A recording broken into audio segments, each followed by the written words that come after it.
नमस्कार. आज आपण अगदी झटपट, मऊ, खमंग आणि तोंडाला विरघळणारे खोबऱ्याचे लाडू बनवणार आहोत.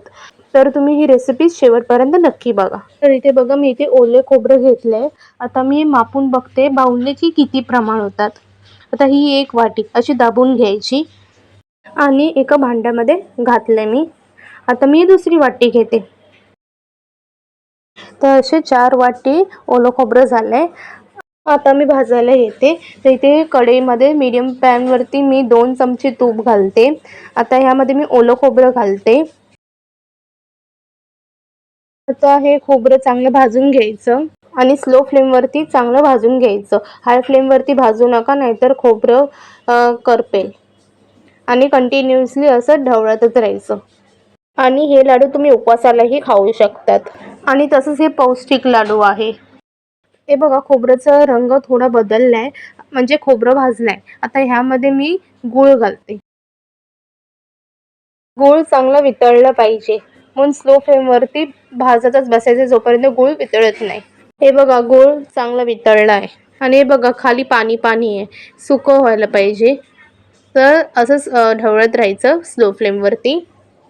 तर यामध्ये 1 चमचा वेलची पावडर घालते आणि चांगलं मिक्स करून घेते. आताच दुसऱ्या साईडला मी इथे तडका पॅन ठेवलाय स्लो फ्लेमवरती. यामध्ये 1 चमचा तूप घालते आणि ह्यामध्ये मी बदाम घालते.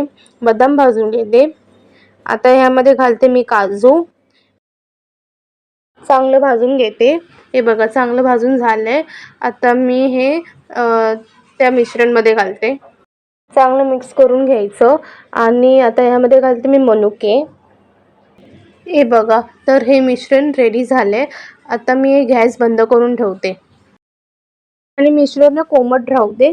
जास्त थंड नाही करायचं, मग लाडू चांगले वळणार नाही. आता मी हाताला तूप लावलंय. दोन्ही हाताला असं चांगलं मळून घ्यायचं आणि आता मी थोडं थोडं करून ह्याचे असे लाडू करून घेते. जर मिश्रण थंड झालं असेल तर लाडू चांगले वळणार नाही. हे बघा, लाडू बनून झालाय चांगलंपणे, एकदम मस्तपणे. एकदम तूप तूप आहे, एकदम मस्त सॉफ्ट स्मूथ झालाय. आता मी हे बाकीचे पण लाडू वळून घेते.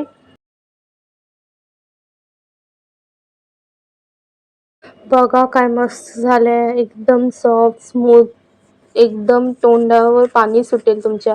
तर अशा प्रकारे तयार झाले आपले हे खोबऱ्याचे लाडू. मस्त झाले. लाईक शेअर सबस्क्राईब करा, इतरांनाही शेअर करा रेसिपी. चला भेटू पुढच्या रेसिपीला. बाय.